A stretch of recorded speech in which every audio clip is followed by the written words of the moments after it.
Hello everyone, আসসালামু আলাইকুম। আজকে আমার রেসিপি চিকেন পিৎজা। আশা করছি রেসিপিটি আপনাদের ভালো লাগবে। এই পিৎজা সাধারণত ওভেনে তৈরি করা হয়, কিন্তু আমি চুলায় তৈরি করেই আপনাদেরকে দেখাবো। যদি আমার রেসিপিটি আপনাদের ভালো লাগে তাহলে একটা লাইক দিয়ে সাবস্ক্রাইব করে আমার পাশে থাকবেন। তাহলে শুরু করি।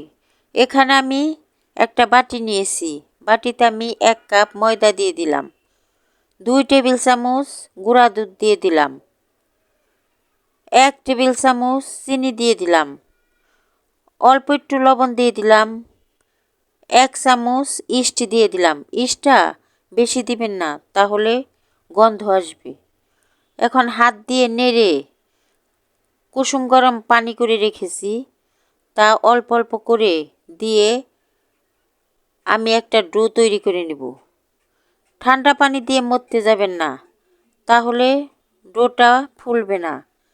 আমি হালকা কুসুম গরম পানি দিয়ে ডোটা মথে নিলাম। ডোটা মথে নেওয়ার পর ডোর উপরে অল্প একটু তেল দিয়ে আমি হাত দিয়ে চারিদিকে মিশিয়ে নিব। হাত দিয়ে চারিদিকে মিশিয়ে নেওয়ার পর আমি ঢাকনা দিয়ে ঢেকে 2 ঘন্টার জন্য রেখে দিব। এখন চিকেনটা আমি রেডি করে নিব। চিকেন নিয়ে নিলাম ছোটো ছোটো টুকরো করে। অল্প একটু লবণ দিয়ে দিলাম, অল্প একটু গোলমরিচের গুঁড়া দিলাম, অল্প একটু লাল মরিচ দিয়ে দিলাম, 1 চামচ আদা রসুন বাটা দিলাম, 1 চামচ সয়া সস দিলাম, 1 টেবিল চামচ টমেটো সস দিয়ে দিলাম। এখন নেড়ে চেড়ে আমি সবগুলা উপকরণ মিশিয়ে নিলাম। এখন ভাজার জন্য চুলায় চলে যাব। চুলায় একটি প্যান বসিয়ে দিলাম। প্যানে অল্প একটু তেল দিয়ে দিলাম। এখন চিকেনটা এই তেলের মধ্যে আমি দিয়ে দিব। চিকেনটা দেওয়ার পর নেড়ে চেড়ে চিকেনটাকে আমি ভেজে নিব। এখানে আমি পানি ব্যবহার করব না, এই তেলের মধ্যেই চিকেনটাকে আমি ভেজে নেব। যেহেতু ব্রয়লার মুরগি, ওই কারণে চিকেন সিদ্ধ হতে সময় লাগবে না। চিকেনটা আমার ভাজা হয়ে গেছে। এখন আমি চুলার থেকে নামিয়ে নিব। যে ডোটা আমি তৈরি করে রেখেছি তা আবারও ভালো করে হাত দিয়ে মথে নিব। একটা ফিরা নিয়ে নিলাম, ফিরার মধ্যে ময়দার ডোটা নামিয়ে নিলাম। এখন শুকনা অল্প ময়দা নিয়ে নিলাম।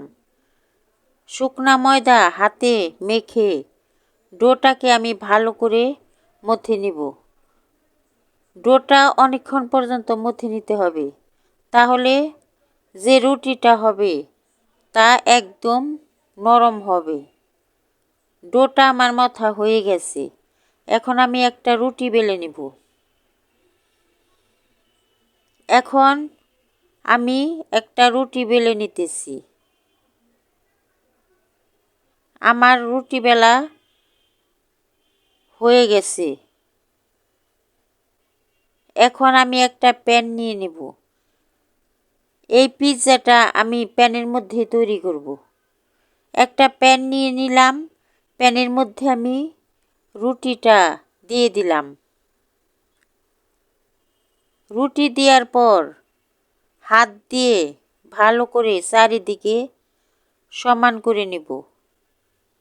এখানে আমি কাঁটা চামচ দিয়ে মাঝখানে মাঝখানে ছিদ্র করে নিয়েছি, কিন্তু দেখানো হয়নি। আপনারা পিৎজার রুটির উপরে কাঁটা চামচ দিয়ে ছিদ্র করে নেবেন। এখন আমার রুটিটা দেয়া হয়ে গেছে। এখানে আমি এখন সস দিয়ে দেব। আমার কাছে পিৎজার সস নাই, ওই কারণে টমেটো সস দিয়ে দিতেছি। টমেটো সস দিয়ে ভালো করে চারিদিকে আমি মেখে নিতেছি। এখন সস দেওয়ার পরে আমি সসের উপরে মজারেলা চিজ দিয়ে দিব। চিজটা আমি দিয়ে দিতেছি, যে কোনো চিজই আপনারা দিতে পারেন। চিজ দেওয়ার পরে আমি এর উপরে যে চিকেনটা ভেজে রেখেছি তা দিয়ে দিব। দেখেন আমি কিভাবে চিকেনটা পিৎজার উপরে দিয়ে দিতেছি। এখন চিকেনটা আমার দেয়া হয়ে গেছে। এখন আবার হলো আমি চিজ দিয়ে দিলাম। এখন চিজ দেওয়ার পরে সাজানোর জন্য আমি বেল পেপার কেটে রেখেছি তা দিয়ে দিব, মানে ক্যাপসিকাম। আমার কাছে সবুজ ক্যাপসিকাম আছে, অন্য কোনো কালার আমার কাছে নাই, ওই কারণে আমি সবুজটা দিয়েই সাজিয়ে নিলাম।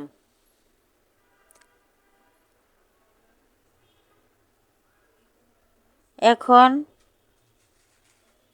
ক্যাপসিকাম দিয়ে সাজানো হয়ে গেছে। এখন এর উপরে আমি পেঁয়াজ কেটে রেখেছি তা দিয়ে দিব।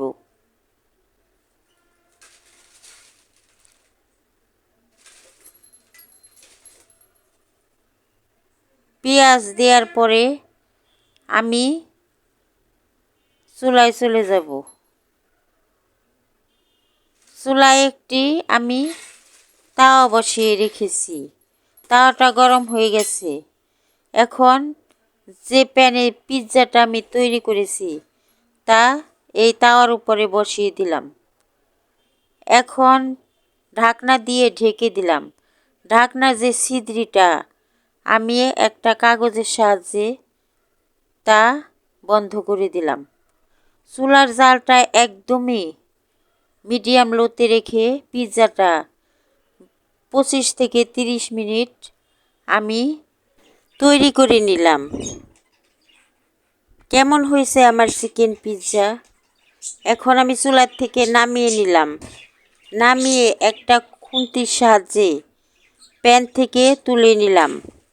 কতটা সহজভাবে আমি তুলে নিলাম দেখেন। এখন একটা ফিরাতে পিৎজাটা নামিয়ে নিয়ে পিৎজা মেশিন দিয়ে আমি পিৎজাটাকে কেটে নিলাম। কেমন হয়েছে আমার চিকেন পিৎজা? যদি আমার রেসিপিগুলো আপনাদের ভালো লাগে তাহলে একটা লাইক দিয়ে সাবস্ক্রাইব করে আমার পাশে থাকবেন আরও নতুন নতুন ভিডিও পাওয়ার জন্য। ধন্যবাদ সবাইকে।